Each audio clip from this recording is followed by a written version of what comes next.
Hi, my name is Imani. Welcome. This is the Milk Jug Mafia podcast. I'm not gonna number any episodes anymore. I'm just gonna say what they're called. This is gonna be kind of like a recap of everything I've done so far. And we're just gonna be more organized and intentional this year. So, I started in May of last year, 2023, and I pretty much touched on what I went through during my pregnancy. I kind of talked about what I learned about myself as far as co-parenting, dealing with a relationship that failed, really just kind of like becoming more self-aware so I could contribute to this podcast in a more beneficial way because I mean, why would you want to come talk to me if I ain't been through nothing? But I had to think about like what I actually went through and overcame to get to where I'm at, and people ain't gonna trust you if you're not vulnerable. So I had to, I feel like I reflected that very well. I forgot what episode that was, but I kind of touched on that a couple times in a few episodes. And then I also curated an episode with my aunt Ramonica, the bold chick. Shout out to her. And she started this movement, really this brand, because it's trademark pending. It's called FAWN, Fully Activated Woman Now. It's really about empowering women and helping them, walk in faith and towards their purpose in life through Christ. It's really like such a powerful thing. And we had a whole episode where I just kind of, you know, share her wisdom and speak on things that she's been through and what she's trying to give back to the community. So I just feel like if that's something that more women need, that's something that I would want to know about now. Like if that's something that interests you, I'd rather know now because I know what content I need to be making in the future. And a lot of the other things that I kind of touched on really kind of just they're kind of cliche, but I tell people all the time cliches are the things that make people uncomfortable, anyways. And, hope and love and kindness and all that. People act like those things are like weird and corny. And it's like, you really have to embrace a lot of that stuff to stop being so negative. And that's the only way you're really gonna meet people that are like-minded. Honestly, you got to really embrace that stuff that's comfortable and corny because that's really the stuff people be running from. But other than that, it was just like male perspectives. I had other moms come on and speak on, and I have other stuff I want to speak about because um, I don't want to just. I want this to be for moms, but I want it to be for women as well. And there's like a whole series that I want to start called Daughters of My Diary. And basically, I want to get like eldest daughters to come on and just talk about what they went through, how they feel like they've impacted their family or their siblings, or maybe, they've been through some things where they felt like they weren't there for their siblings and how they kind of like had to check themselves, become more self-aware, do the inner work. Like these are all the things that I touch on the podcast. And I want more women on the show that feel like they really triumphed a lot of hardship in their lives. And they just come on here and speak on just whatever you want. Like, I feel like people have a story to tell. And if you're giving a comfortable space to do that, it's not really that hard once sit down, think about it, and admit to yourself, like, yeah, I really went through something and I'm comfortable with letting people know, like, I went through this vulnerable time by myself. So I'm ready to tell somebody so they don't have to go through that by themselves. Like, it's community at the end of the day for me. I'm trying to like build a community of people that feel comfortable talking about stuff they've been through because people need to be aware of vulnerable times, hardships, hard truths, whatever you want. I don't really care what you call it, but people are too comfortable with pretending to have like a perfect life or wear a mask or it's all about the aesthetic of things. And it's just, that's not practical. I need to see the good and the bad, or at least hear about it because I want to feel like somebody can relate to me. And people don't have that. People don't like truth tellers, and this whole platform is literally for people who want to tell their truth. Because I feel like for a long time I didn't have that, and now it's like, well, if I got to get in the microphone and just talk to myself, like I'm just gonna do that. It's just gonna be me talking to me until everybody wants to kind of be on the same page. But doing the inner work takes a lot of like, self awareness. It really, really does, because at the end of the day, it's not you versus what people think about you. It's you versus you. And the first step to doing the inner work is kind of cutting the world off. Like me and my dad were just having this conversation the other day, because my dad was talking to me about how we were having church. Remember I told you we were having like church on the phone. And he was like, isolation isn't always a good thing. Da, da, da. And I was like, no, Dad, I agree. I don't think people should isolate themselves, either whether it's you in a relationship or it's just you isolating yourself from being social or from the world. Like I was like, Dad, you got to admit, in order to grow, you got to cut off the noise. Like you have to like kind of spend time just with yourself. Like I don't feel like you can really commune with God being around other people. Like you can go to church and go to retreats and do all that. Like I ain't saying that stuff isn't good, because community is everything, like I just said. But when it comes to doing like personal growth, it's just you talking to God, because he doesn't talk to all of us the same way. And a lot of people don't want to do that because a lot of people haven't surrendered to him. And I can't help people that haven't done that, because it's like you doing part of doing the inner work. And I didn't want to flat out say this to her, but I was like, a big part of it is you checking yourself and being like, I got to do this. I got to do this for me. I can't think about it. I just have to surrender to him and let him just do what he got to do, whether that's a lot of crying, a lot of loneliness. Like it's gonna be a tempting time where you feel like it's the devil, but it's not. It's God, like making you be still. Being still can be very overwhelming when you're like constantly moving all the time. But I think that would be like a big thing I would tell any girl that's like, oh yeah, like I want to do like that inner work so like I can find a good man, or I can have better friends. Like I feel like a lot of girls that like complain and kind of make themselves this like one bitch army, and they're like, oh yeah, like it's me against everybody, this and that. And don't get me wrong, your opinions and how you think is gonna, there are times where you gonna feel like it's you versus everybody. There are times where I feel like it's me versus everybody, because I don't care about telling the truth. But when you want to be more independent, more bold, more confident as a woman, oh, you gonna say a lot of stuff that's gonna make people question you. But what comes with, when it comes to the inner work aspect of that, when you start standing out and being more bold, people are going to challenge you. And some people are going to challenge you because they're trying to help you. And you're not always going to be right when you make bold statements.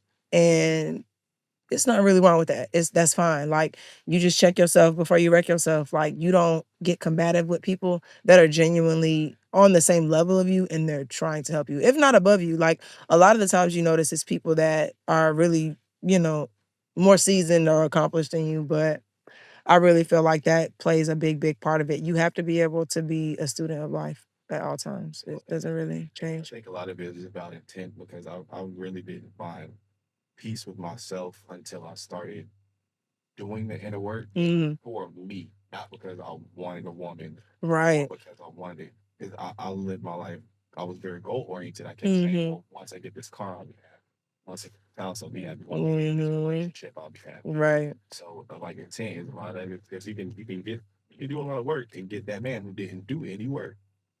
And that's the thing. And you've been and did all this work and growing, and then you just let anybody into your space, and they don't even respect your space. And you don't realize that, because like you said, if you're doing it for the wrong reason or for the wrong under whatever intent it is, that's what's gonna mess you up in the long haul. Like, yeah, you did the work, but who did you do the work for? And if that person is a physical attachment to your growth, as soon as you lose that person, you're crumbling. But that's not good. And that's why it's like people, and like I'll never forget, I went on a date with this boy and he called me like emo, like he treated me like I was like detached. And you looking at me crazy because that doesn't sound like me.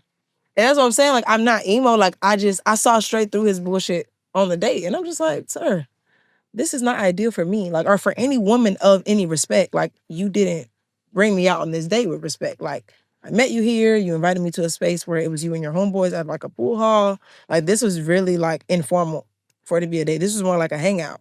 But I don't, that stuff like that taught me how to teach men how to approach me. Girls don't know how to do that either. And that's why girls just, they be asking me stuff and I'm like, I self-reflect a lot. I don't learn this from other people for real. I learn from the people that already told it to me and I wasn't listening to them. So it's like, okay, I get what you mean now. Like, yeah, you weren't perfect then, but you done been through it to know better now. So I need to listen to you. And people need to start doing that. Like, you may be looking at your mama, daddy, uncle, whoever sideways because you know some of their little background, juice, dirt, whatever you want to call it. But they putting you on game because they love you and they done been there. And they're like, look, do that if you want to. It's not that smart. And I just started doing that. Like one of the main things, especially with dating and with men, also any girl, start treating men like how you would treat your dad, your uncle, like the male figures in your life. If you show them respect, if you love them, if you don't, you need to start. If they look out for you, you definitely need to start. If you're taking them for granted, you need to start. But like my uncles, my dads, like male cousins, all that, like they all look out for me. They all have my back. They all do for me. It's just so much I could go into detail on to where even my little brothers, like they're all gentlemen. They were all taught to be gentlemen. So I don't have to identify with niggatry. I just don't. I'm sorry. You can censor out if you want to, but like I dealt with a lot of stuff I didn't have to trying to be a damn pick me when I didn't have to do that. And I'm just like, man, I'm gonna look at what I dealt with at home. I'm gonna look at home.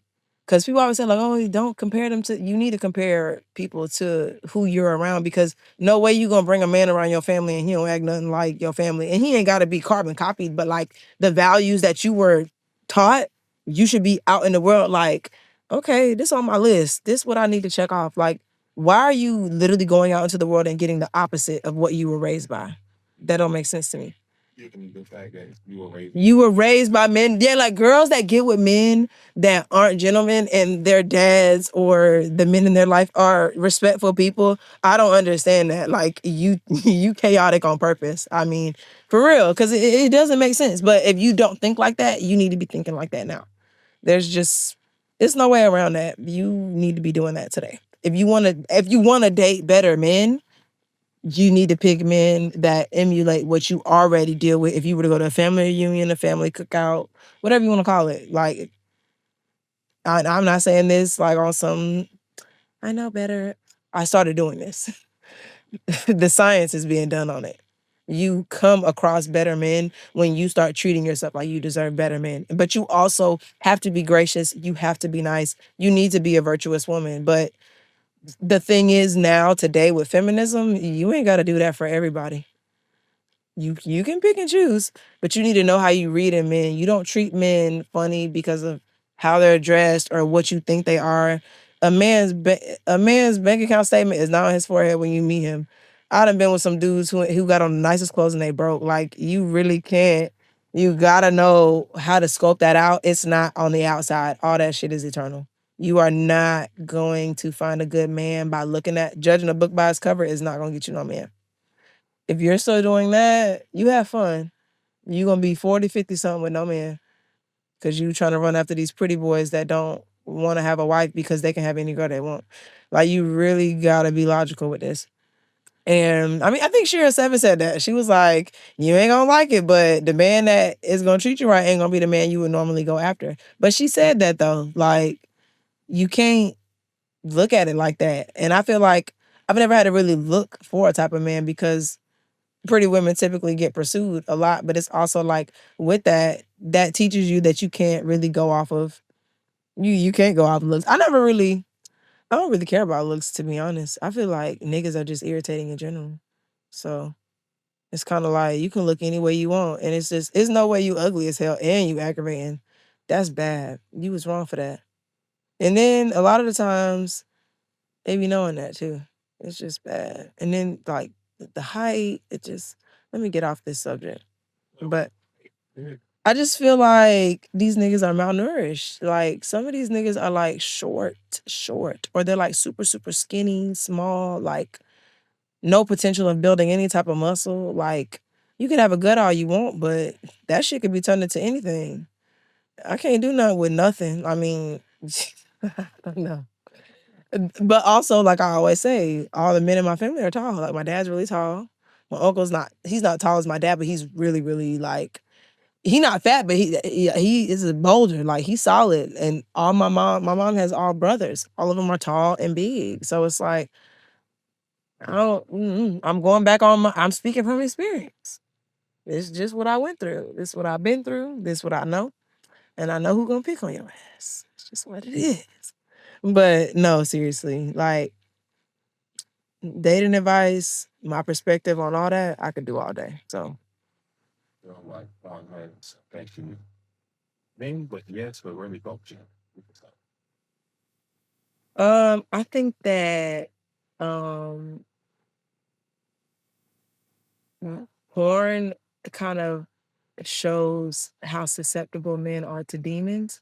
Like, I feel like porn and the greed and all that goes behind watching it all the time and you can buy magazines and home like now it's worse because I mean you can watch it whenever you want, any time of the day.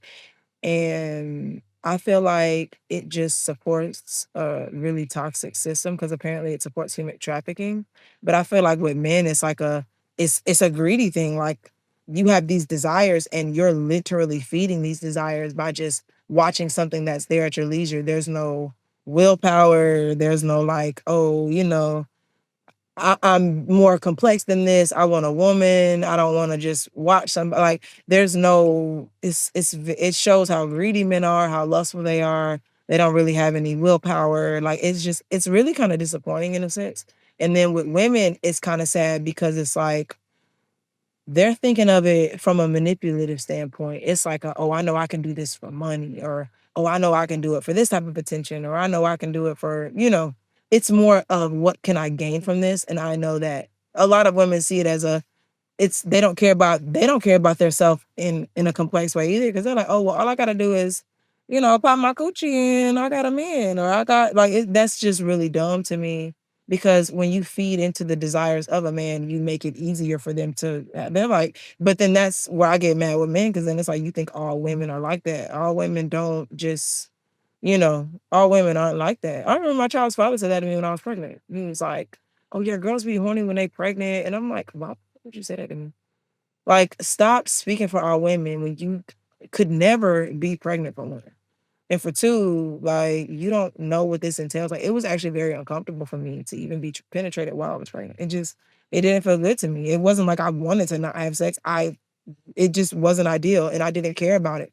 It wasn't something I cared about. I really didn't. Like celibacy is not a hard thing to grasp. Like I don't really know what other people's problem is, but me personally, I learned like people get kind of fixated with their desires and their urges and things that they like when something's at your disposable. I'm sorry, when something's like just at your leisure all the time. Like you can watch porn whenever you want. You can see a girl shaking her ass on Instagram whenever you want.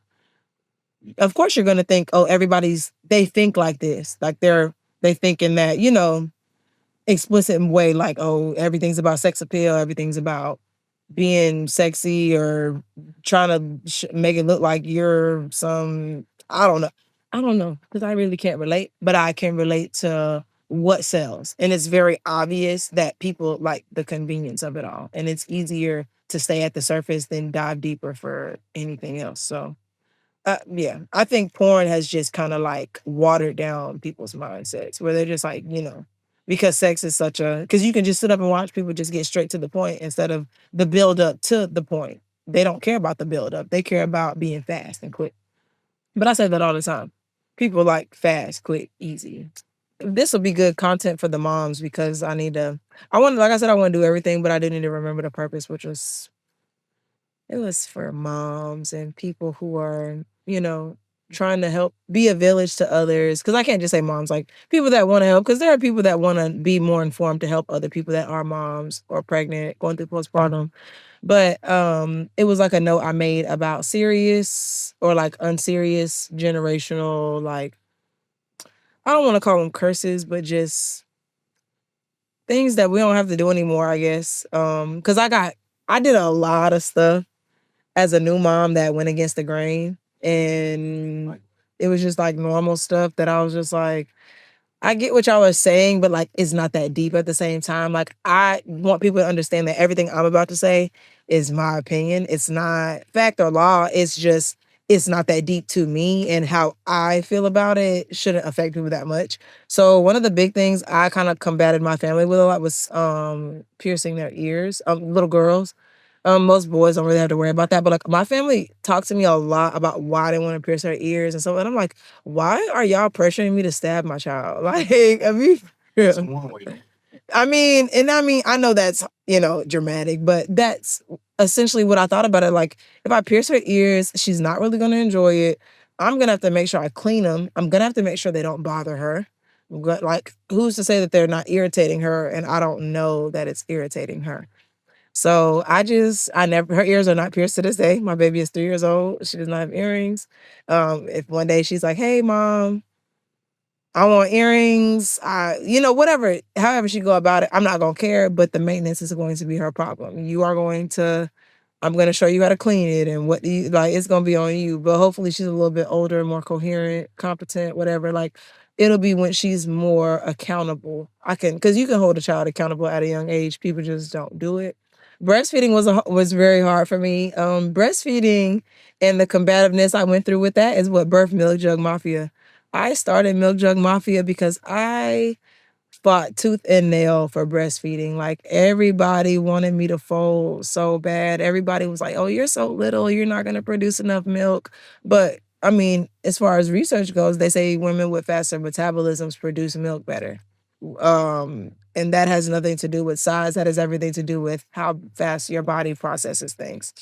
And I do have a fast metabolism. That's not really I've never tried to have one or not to have one. I feel like everybody has one at some point, but I feel like, being greedy and stuff like that and training your body to overconsume is what makes people bigger than what they're supposed to be. Like that's a theory of mine. Again, everything I'm saying is not law. This is just y'all are into my head, but breastfeeding is what birthed this. Like a lot of my family, just random people, my baby daddy's mom, like just people would always say stuff, and I would just be like, kids, I mean, your baby is born with so most women when they're pregnant, they have apps where it tells them how big their baby is week by week. When they come out, their stomach is like literally the size of a grape. How much milk do you think a kid can really absorb off of one feeding? Like, of course they're gonna burn calories faster. They're sleeping a lot. When you wake up from a nap or from sleeping, you're hungry. It's the same with a baby. So of course they're gonna eat more frequently. If you're too inconsiderate, you're under a heavy time schedule. Of course you're not gonna sacrifice your time to breastfeed your baby. I took off a year of my life to breastfeed. I didn't do anything for a year but that. And I worked. That was a job. That was a full-time job. Making sure I ate, making sure baby ate, like all that. So breastfeeding is like, I tell any woman, if you have to work, if it's not circumstantial for your situation, that's cool, but do your research when it comes to giving your kid an alternative, because a lot of these formulas don't have the nutrients that your kid needs. It maybe has like a fraction of what they need. You need to don't be scared of yourself. Like a lot of these companies, educational sources, a lot of the credibility that it comes from is just publishers or just people who decided to say, this is the narrative we want to push and this is what people need to believe. That doesn't mean that just because it's in a textbook, it's the truth. That's my issue with people. A lot of people are like, well, you're not a doctor or you're not a teacher, you're not, and it's like, who gave them the credibility? A school that was biased about who they let enter in the first place? Like, it's just, there's so many variables to a lot of things for me because I think very deeply. It's cool if you don't, but I'm telling you from somebody that does, think for yourself. So I'm not picking at you for not breastfeeding. If you had to go back to work, if you got to make ends meet, if you doing 50-50 with your man, couldn't be me. But if that's what you're doing, like, be circumstantial, but think about your children's health in the long run. I don't really care what you do breastfeeding wise, but just know I don't play that over here. That's free milk. I'm a little cheap. So we're going to try that out first before I even, and that goes to my second point. A lot of women that don't breastfeed also let their elders talk them into putting cereal, oats, rice, whatever, into their bottles. This was another issue I had with my family coming up. I told them when I was pregnant, if you put rice in my child's bottle or you try to attempt to give them alternative milk or milk with cereal, you will never see my child again. I don't play with people like that. Now, if I watch your kid and that's your method of that's what you want to give them, I'm gonna respect that. I know how to respect other people's parenting. I'm telling you, Milk Jug Mafia don't condone cereal in a bottle. We don't do that. I don't do that. I am enough. My breast milk is enough. I don't play like that. I feel like there's not even, I feel like you can Google it right now, research it anywhere. And when you're researching, you want to look at edu websites that have .edu, .org. You want educational and informative sources when you're looking this stuff up. Rice and cereal ain't nothing but empty carbs, empty calories, heavy metals that you're giving your child. You're pretty much giving your child an expanded stomach and a different appetite. Like you're making them want to eat larger amounts more frequently for no reason when they need to be. You notice when they tell you to lose weight to eat smaller meals and smaller increments, what you think the baby need to be doing? Like you're trying to, they're not full, they're not tired. Like, yes, that's the sacrifice you make when you have a baby. I know that. I'm aware of that. That's why I took a year off. I didn't go back to work. I took a year to dedicate my time to a child, developing a sleeping routine, an eating schedule. Because over time, all that stuff goes away. Y'all don't be thinking the newborn stage, this baby, that stuff don't last. You need to enjoy that while you have it. And if you have a good man, you really need to enjoy that because it's not just gonna be you doing it by yourself. I already said I'm not doing it again unless I got a good partner. I know better now. I thoroughly enjoyed it because I wanted to be a mom, but I would never do it again without a man, without the help of a man. Like I need that support. I need that extra help.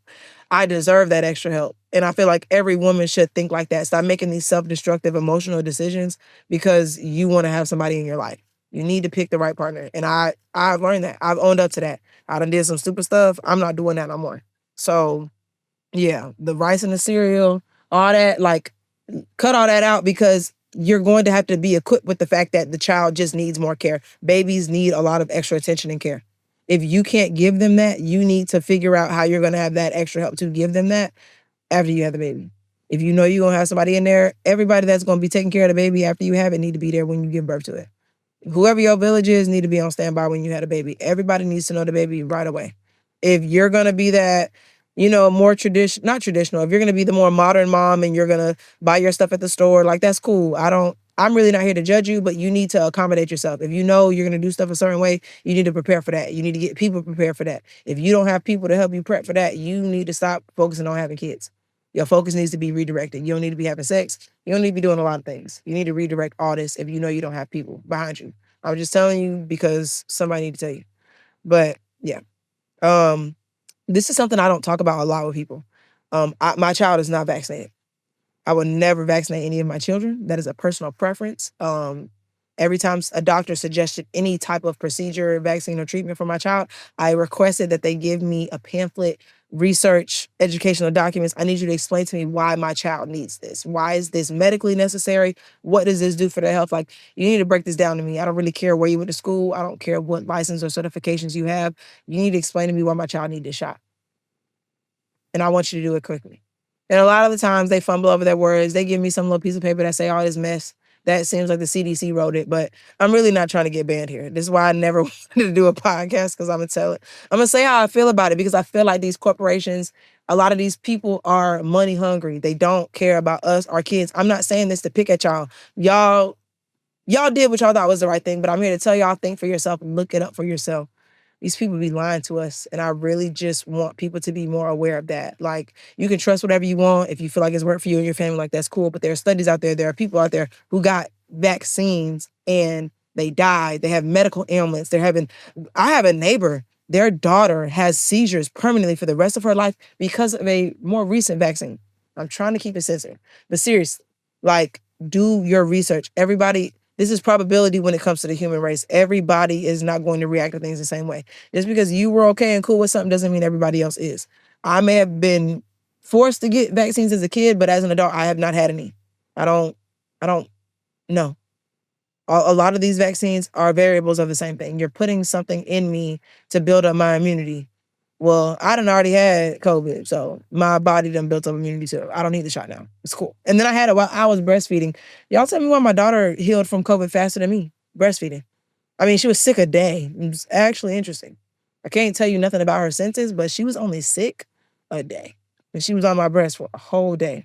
But when I tell you, it's not what y'all think it is. And also my milk changed colors, all of that, because a lot of people don't know that when your child is sick or when you're sick, your body knows that. So while it's producing milk, it produces extra pretty much like antibodies. So that way your child or you or whatever, like breast milk is super healthy for a reason. It's not just because it's human milk. It's a lot of variables that go into that that I'm aware of, and that's why I value it the way I do. Like when I was pregnant, I prayed to God. I was like, I don't want to do anything with breastfeed. Like I really just want to succeed at this. I don't want like I really didn't like the negative connotations around breastfeeding. I'm like, no way. And I'm cheap, man. There's no way you're gonna convince me that I can't get free milk, bro. Like, and when I first had my baby, when she got out, getting into my birth story, a lot of people don't know I scheduled to have a home birth. I had everything set up to do that and it didn't work out, so I had her at the hospital, but they still respected my birth plan. They still did everything my way. I didn't have to sit down my whole pregnancy.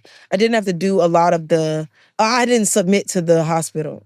Y'all might have did that, but I'm here to tell you, you don't have to do that. So I had a very lovely nurse that came on at night who got me a ball, and I was on a little birthing ball walking around doing my own little thing. They didn't bother me. I didn't get checked a whole bunch of times because a lot of people said that's not a good thing to get checked for dilation frequently while you're in active labor because it slows you down. But I personally didn't let them check me till I was 10 centimeters. And that wasn't on purpose, but I did kind of like pretentiously make sure I was doing something to where I was like, leave me alone. Like I was very assertive when I was giving birth. I did not care. I'm like, when I'm in a vulnerable state, I'm very combative. I'm very like, don't fuck with me. Because I don't like to not be in control because I've been in spaces where I wasn't able to be. So giving birth was kind of like that. It was like, okay, I'm in control. So when my baby came out, they let me have skin to skin for an hour. I just held her on. Well, actually, immediately, my baby was immediately put on my breast when she came out. I think that was like that wasn't minutes, that was seconds after she came out that she was on me. Like the lactation lady came in and was trying to help me, and she was like, "Oh, you already got it." And my baby only fed for maybe like a few minutes. It really wasn't even that long, and she was just asleep. And she was just asleep. She was happy. She was comfortable, and it was just me and her. And then they came in and they had to, do their normal checking her vitals and stuff because when a baby comes out, they have to do that. And that's just protocol at the hospital. So I let them get her. And my best friend I got the video on my phone. My best friend recorded everything, like root and stem. I didn't have to worry about what they were doing. But I loved the nurse that I had, so I really wasn't tripping. So I was cool with it all. And as soon as they took my baby from me, screaming, hollering, just ridiculous. My baby didn't cry like that. My baby is always very, very happy with me. And I love that for me. Like the vibes, the essence that you give off as a mom is everything. Like I don't say this without confidence. My baby loved me. And I mean, people might be like, well, you're her mama. No, the connection is genuine. Like I love my baby. We've been through stuff because she's a growing individual, but she's never given me a hard time. I mean, she is completely perfect. And I feel like people don't prepare to establish that bond with their child before they come. And some women don't have to do that because that's just being mom, and having that love is easy for them. But I think some women want to be that type of mom, but they don't know how to do it. And there's nothing wrong with that, but you need to listen to what I'm saying. Big part of that because also I don't feel like Yeah, and I don't sell dreams. Like my baby knows when I'm in a good mood, she knows when I'm in a bad mood. I don't water stuff down and fake it for her. Like when I'm having a bad day, she like be looking at me like, oh my God, like this girl's like she know how to read the room for a 3-year-old. And I don't want her to have to do that all the time because I don't want her to be that's why I'm doing the Daughters of My Diary segment. I don't want her to be this eldest daughter who feels like she has to like accommodate me and cater to my emotions. Like, girl, don't worry about me. Like, it's good that you can identify and understand what I'm going through, but like, this don't have to be your problem. And know that it's never, I don't want my daughter to ever feel like it's personal towards her because it's not. I brought you here because I want you here. I didn't, the weight of my world and my perspective, it's not your problem. I don't want my daughter to ever feel like it is. I want her to be smart and know how to navigate, but baby, this ain't for you. I want her to know it's protection all around. Like I want to be a real parent to her. I don't want her to feel like she got to fend for herself because that's how a lot of girls feel. So I get that. But um yeah. Yeah. So yeah, no vaccines at birth. I didn't let them. They were asking me to give her stuff and I was like, no. No. No. I think there was one thing I said yes to because it wasn't a shot, but I was just being like whatever. But like no. No, no, no. Oh, very vulnerable topic. I like to speak on people using marijuana while they're pregnant because a lot of people don't like to talk about it and a lot of people get judged for it. I personally didn't want to use it while I was pregnant. It just was one of those things that comforted me when it came to nausea, the smell aversions, like stuff like that. It it made me feel normal. It made me just like I couldn't I couldn't eat nothing. I mean, literally anything. So I tell people all the time, like, don't let the world make you feel bad for using something that is outlawed because it's beneficial. It's truly outlawed. It's literally classed as a certain type of drug, so it can't be used for. Well, now it can be because it's medical in some places, but like that's by state. That's where that separating the big government from the state comes in. But I mean, seriously, because even when I was going through all that stuff at the hospital, the girl's like, "Well, if you had your medical card, it wouldn't matter." And I'm just like, "Girl, okay." So I was just very vague with them because I'm just like, "It's not your business." Like I did what I had to do because I was suffering. Like you're not gonna make me feel bad for treating myself. And I also don't advocate tobacco use while pregnant. I don't. Papers only. I mean, edibles. I mean, hell, now I might even do a tincture with some tea, knowing what I know now. Like I really don't. I didn't want to do it, and I didn't do it all day. I did it, sparingly after because I had to work. I had stuff to do. I couldn't walk around like that all day, and I got stuff to do. But as time went on, it got easier, and I didn't have to use it as much. But like I tell any mom, like don't let the world make you feel bad for stuff that they're ignorant to. Like, please stop. There's so many negative connotations out there, and I really just I don't like that because it's like, how you gonna make me feel bad for doing something and you probably eat something that got food dye in it every day. You addicted to literal drugs. Like they're putting chemicals in processed foods, packaging them to make them last longer, and you're addicted to stuff that's full of sodium, table chemicals, like just oh child, don't get me started. It just hurts. But either way, I refuse vaccines. I refuse a lot of things at her birth because I knew that was my right, and I really didn't get harassed for it because I knew how to navigate and I knew, what people could. I knew how to. My mom taught me how to speak to people in a way that's like you, what information is necessary to give to keep people like off your business, but like there's some stuff that's like it's not your business. I don't have to give it to you. Like I don't, and then they'll try to harass you because you're a minority or because you're black, and they're like, "Oh, you don't know." So we just gonna kind of not really pressure you, but they gonna ask, and we know you're not gonna say no because you too scared to say no. I'm not. What you gonna do? And I learned that fast. Like in the medical field, there's a lot that they can be like, and I know those what those things are, but there's some stuff that's like that's not. You don't need to be asking me that because that falls into every category. When it boils down to me going home and going to bed at night, I'm going to bed by myself.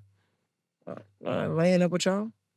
This is it's my health, and I'm not here to kill myself, and I'm not like it's just a lot. It's a lot for me when it comes to like stuff like that. But it was that vaccines. Let me see. Imma skip to this one and then go back to the other ones. Not taking your kids like out the house early. I took my baby out the house before she was a month old. A lot of people were like, "Oh, you need to sit down for 6 weeks." Man, I was about to lose my mind in that fucking house. I was about to die. I was about to scream. I was about to rip hair out. Like it literally made me feel so uncomfortable in postpartum, trying to worry about what people expected me to do. And I'm like, I don't care about y'all.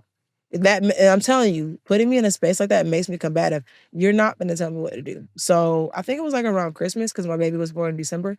I went to her dad's, like his family, and just around other people outside of my house. I'm like, I can't my family isn't like that. My mom, my dad, shout out my family. They can all watch this right now. We don't sit still. Like I wasn't about to accommodate that just because I was going through postpartum. There were periods of time where I didn't do a lot because I was genuinely happy with the routine and everyday thing with the baby. But like when I first had her, adjusting to that schedule, it was a lot on me. And I would tell any woman going through postpartum, do what you have to do. Don't be ridiculous. But like I didn't feel ridiculous for wanting to get out of the house. My child's father came, he got me. He took me to, like just his family. We just did casual stuff. And I'm just like, okay, like this made me feel better to just a change of scenery, even if it's mild, even if it's just me going to your house to be in your space. Like it was better than that. I can't trash talk him from that standpoint because even though he didn't know how to help me, I could express to him what I needed and he figured it out at that point in time. It was like, okay, well, like, don't freak out. Just come on, I'll come get you. He didn't fight me or say I need to sit down and sit. I didn't have nobody down my back telling me like, oh, you need to sit down and just deal with it. He didn't do me like that. I'll give him that. Like he got me out the house when I needed him to get. But that's little things like that I'm grateful for. And they saved me from insanity because I literally was like, I need to get out of here. Like it was overwhelming, I think, because I was by myself. Like we weren't together and all like it wasn't ideal for me. So while he did what was in his means, later on I realized I don't want that for myself again. I'm not going intentionally put myself through that again, being emotional and being stupid. So that was just something I learned in that process. Like, I need to get my baby out the house. She was exposed to just different spaces, different areas. And I feel like you have to introduce kids to healthy bacteria in different spaces at an early time. And then they try to make jaundice a big deal when you have a baby, but all you gotta do is take them outside. Vitamin D is free. So it's like, I just feel like you don't have to be ridiculous. You don't have to just go to the mall or go everywhere. We ought to bring the baby every goddamn where. Like Krishan taking her baby just anywhere. Like instead, don't get that stressed me out. Like it's one thing that you go out after you had a baby, that's cool. Like you can, but like taking the baby just anywhere is crazy. Like I wouldn't take my baby to like Target, Walmart, a restaurant. I mean, other family members' households. I felt like that should have been a safe space. I felt like I should be able to take you to. It's to me, it's safer to bring your baby around people who are going other places and they can bring those germs to that space. And then it's like, okay, cool. At least you've been exposed to where other people have been versus directly going there. So yeah, that's kind of where I'm at. Right, because even then, like everybody wore masks after I had my baby. Everybody was very respectful. Everybody did, but I'm a stickler about that, anyways. Hand sanitizer, you wash your hands.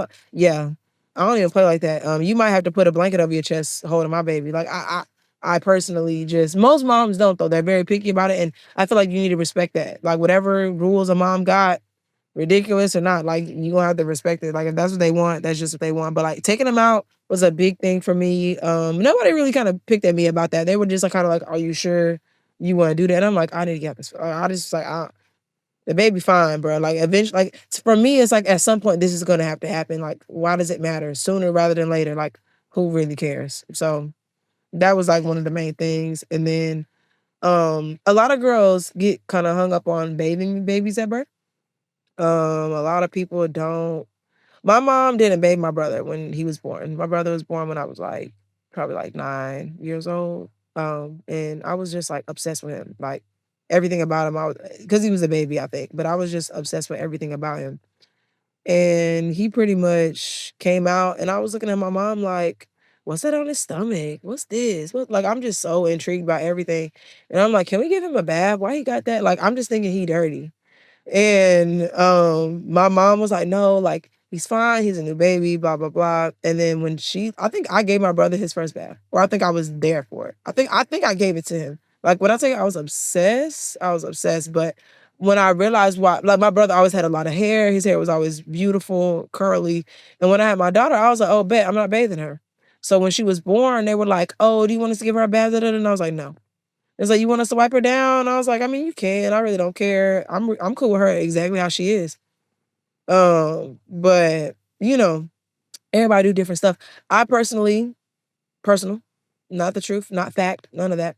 I personally think that when you wash your baby off too soon, you expose them to you're not protecting them from the germs of this world by washing them as soon as they come out. And then I also believe that that comes into a lot of the babies losing a lot of their hair when they come out. Like a lot of babies will be born with a lot of hair, and then they let the hospital just have their way, and your baby got a bald patch or the hair done thinned out or whatever. And it could be variables to that. That's why I say this isn't fact or nothing. It's just what I think. I really think that that kind of plays into it. But yeah, bathing them at birth, not really my forte. All of my children will be born at home from this point if I can help it. Me and my mom got into it. I needed some baby um diaper rash cream. And I had already had some, but my mom bought her Desitin. Desitin is like a big brand of baby like diaper rash ointment, whatever. Johnson and Johnson, their body wash, Aveeno's body wash, certain types of diapers. Like there was just a lot of stuff. I was like, I'm not doing that. I'm not doing that. I'm not doing that. I did glass bottles for my baby. I didn't want my baby to have warm milk and plastic. I don't like plastic heating up. I hardly like my food downstairs sitting in that styrofoam, but I'm being a big girl tonight. Seriously, I'm that bad because I'm just more aware of it now.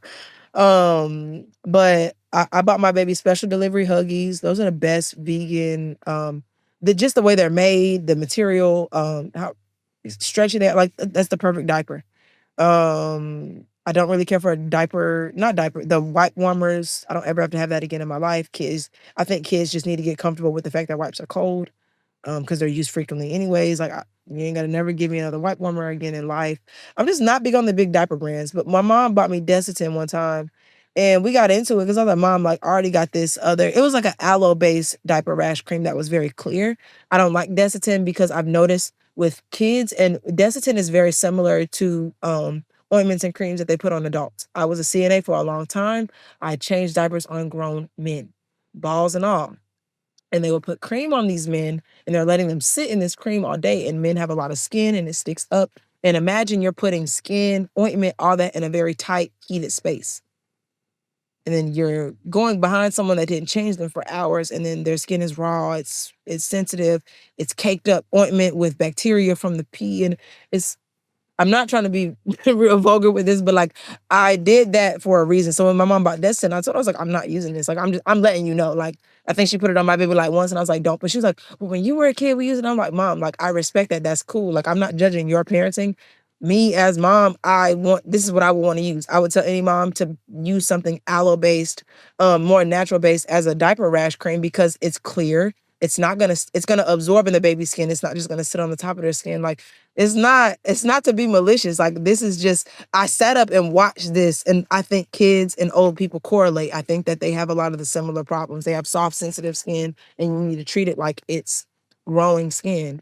So I'm not here to combat people with that. That was just my thing. I didn't care about every name brand. I cared about doing my research on everything I put on my child's body. I don't care about Aveeno because I know a lot of people who use that on their kids, and it made on top of their choice as mothers of what they put in their kids' bodies as far as milk and what was nutritious to them, I think that Aveeno contributes to eczema. That's not fact. That's not it. That's just my personal preference because I've seen it firsthand. A lot of people buy the bath and the lotion combinations for Aveeno, and it makes their children's skin worse, even though it's supposed to be approved by dermatologists or whatever. I personally am not bashing any personal brands. If you use a brand and it works for you, keep using it. Like if you're getting it at a discount with some coupons, keep couponing, babe. Me personally, I don't want to put a bunch of chemically based, overly processed, toxic things on my child. I want to be more self-aware. I want to be more proactive. If something happens and the world goes to shit, I want to be able to make my child something from scratch. I don't care if it's their body wash. But that's just me personally. You can do whatever you want. I follow a lot of people on my Milk Jug Mafia page that post alternatives for a lot of the big name brand stuff all the time. You might have to go out of your way to buy it, or you may have to order it online, but it's worth it in the end to try to implement more natural things into your life. But you can really do what you want. Me personally, I'm just not big on if it's a big name brand, I do the opposite. But that's just I gotta go against the grain. That's the whole reason why I do everything that I do. Like it's not to be malicious. It's really just more so. And there's one more. Oh, last one, baby food. Because a lot of people talk about baby-led weaning, which is a very, like, complex topic that I hardly understand, but, like, I notice a lot of women say, like, "Oh, I don't feed my baby until they're this month or that month old," or whatever. I personally, think that breastfed children develop differently than other children, but all children are different either way. Like, they grow their teeth differently, they process things differently. Me personally, if a child is sitting up well enough on their own and you're attentive as a mother to where you're like, okay, maybe my baby can't stand up completely or they can't do this, but if they can sit up, because we all know it's stages to it. If your child can at least sit up on their own and you can put them in a seat or a chair or something and they can sit there for at least 30 to 40 minutes, I'm feeding you. I don't I don't care how old you are. You're eating. It's not gonna be, full course meals, obviously, but like I would start introducing sweet potatoes, applesauce, avocado, um, frozen puree, whatever. It doesn't really matter because a lot of the times those kids that are sitting up like that, they're also teething. Like these kids are developing at a ridiculous rate right now. And if you know your child is, and I can't stand when moms, and let me know, I'm not bashing moms for real. I can't stand when moms like can't really tell if their child is teething right away. If you're a new mom, I get it, but like over time, it's like you know what teething looks like. Seriously, be serious. So I think when it comes to baby food, I think you should be introducing healthy fats and nutritional sweet things gradually at the beginning. I'm not saying you got to go crazy, but like I was feeding my baby carrots, sweet potatoes, applesauce, like whatever. My grandma fed her a poached egg with some toast when she was like 7 months, 6 months. I don't remember. Like, I really didn't care because it goes back to what I said earlier. At some point, you're going to do it. You can do it whenever you're comfortable as a mom. Again, nothing I'm saying is fact or truth. This is just what has worked for me. And I've done this with other people's kids, not even just with my own. Like, I just feel like once a kid is showing that they're capable, you start showing them, okay, this is what you be like, that's where the guidance comes in. This is what you're gonna do next.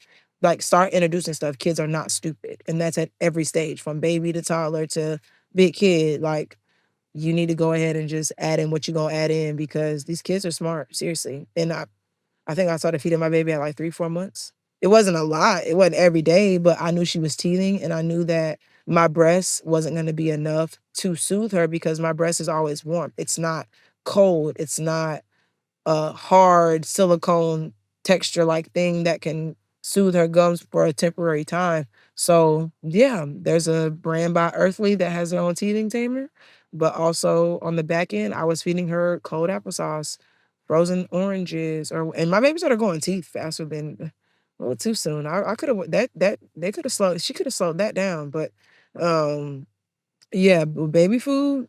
Soon as a baby can kind of hold their head up good and sit up halfway good, yeah, baby, you eating something. And it's periodically. It's not as consistent, but I feel like that's a part of that's implemented into your day. So I know, like, okay, cool. I don't fit like I would give my baby intentionally something cold and then breastfeed her, and she'd be knocked out. Like, never have issues putting a baby to sleep. I know how to manipulate a baby, and not in that type of way, but I know how to get a baby to do what I want them to do because I know what they need. You need to like people don't be thinking like I was this at one point and I needed this. What the like a baby don't know. Like, you can't pretend a baby's smart but then treat it like it's dumb. Like, you can't go back and forth between the two. Treat it like it's a growing person that needs to be introduced to stuff and it's your job to introduce those things. So yeah, so that's all for today. Follow Milk Jug Mafia LLC on Instagram and on Facebook, Milk Jug Mafia on YouTube. Really more so probably YouTube now. Everything else will be tagged because going forward it'll just be on YouTube. But leave comments, concerns, questions, stories, whatever you want to do. Just give me more to go off of next video. Thank you.